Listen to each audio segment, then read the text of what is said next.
Hi friends, ಎಲ್ಲರೂ ಹೇಗಿದ್ದೀರಾ? ಚೆನ್ನಾಗಿದ್ದೀರಾ ಅಂತ ಭಾವಿಸ್ತೀನಿ. ಆದ್ಯನಿಧಿ ಕ್ರಿಯೇಷನ್ಸ್ಗೆ ಸ್ವಾಗತ. ಇದು ಸೋಮವಾರದ ಬ್ಲಾಗ್ ಆಗಿದೆ. ನಾನು ನನ್ನ ಮಕ್ಕಳೆಲ್ಲ ಸೇರಿ ದೇವ್ರ ಮನೆಯೆಲ್ಲ ಕ್ಲೀನ್ ಮಾಡಿ ಪೂಜೆ ಎಲ್ಲ ಮುಗಿಸಿ ನಮ್ಮ ತಂದೆ ಊರಿಗೆ ಸಂಕ್ರಾಂತಿ ಹಬ್ಬಕ್ಕೆ ಹೋಗೋಣ ಅಂತ ರೆಡಿಯಾಗಿ ಊರಿಗೆ ಹೊರಟ್ವ.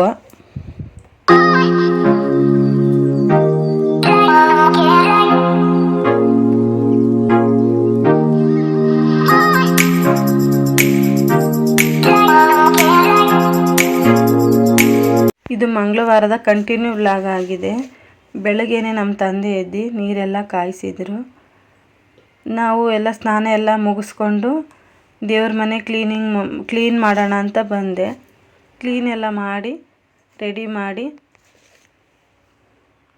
ಪೂಜೆ ಎಲ್ಲ ಮುಗಿಸಿ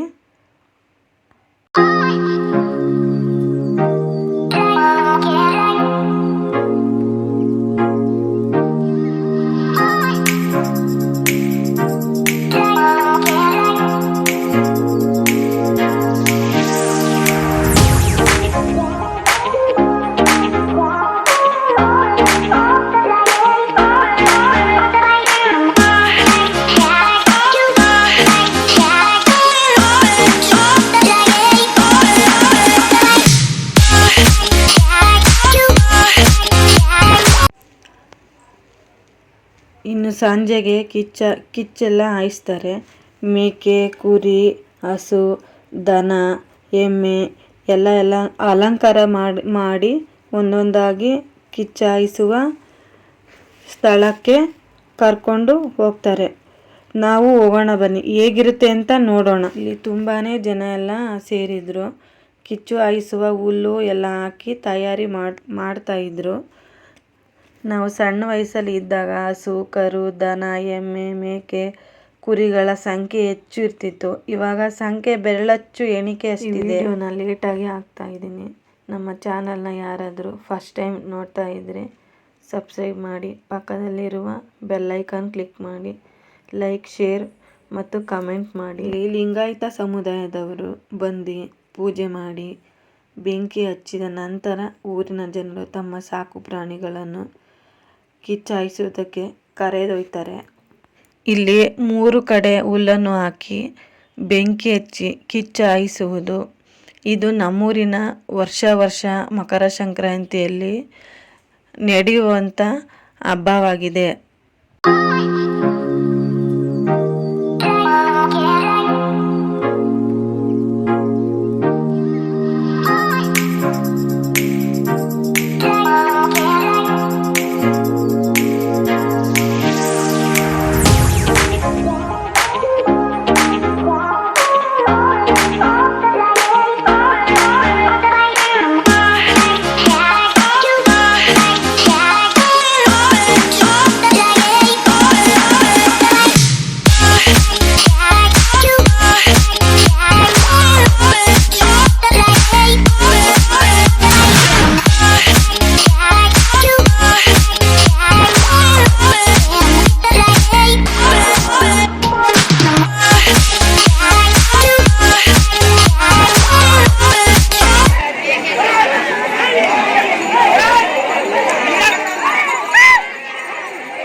ಕಿಚ್ಚು ಹಾಯಿಸಿ ಮುಗಿದ ನಂತರ ಹಸು ಕರುವಿಗೆ ಪೂಜೆ ಮಾಡಿ ಅವರ ಮನೆಯಲ್ಲಿ ಹಬ್ಬಕ್ಕೆ ಮಾಡಿರುವ ಊಟವನ್ನು ಮೊದಲಿಗೆ ತಿನ್ನಲು ನೀಡುತ್ತಾರೆ. ನಾವು ನಮ್ಮ ಮನೆ ಹತ್ತಿರವಿರುವಂಥ ಹಸುವಿಗೆ ಪೂಜೆ ಮಾಡಿ ನಾವು ಮಾಡಿದಂಥ ಹಬ್ಬದ ಅಡುಗೆನ ನೀಡಿದೆವು. ಇದು ಹಸು ಕರುವಿಗೆ ವರ್ಷಕ್ಕೊಮ್ಮೆ ಮಾಡುವಂಥ ಹಬ್ಬವಾಗಿದೆ. ಇದೆಲ್ಲ ಮುಗಿದ ನಂತರ ನಮ್ಮ ಮಕ್ಕಳು ಅಕ್ಕಪಕ್ಕದ ಮನೆಯವರಿಗೆ ಎಳ್ಳು ಬೀರಕ್ಕೆ ಹೋದರು.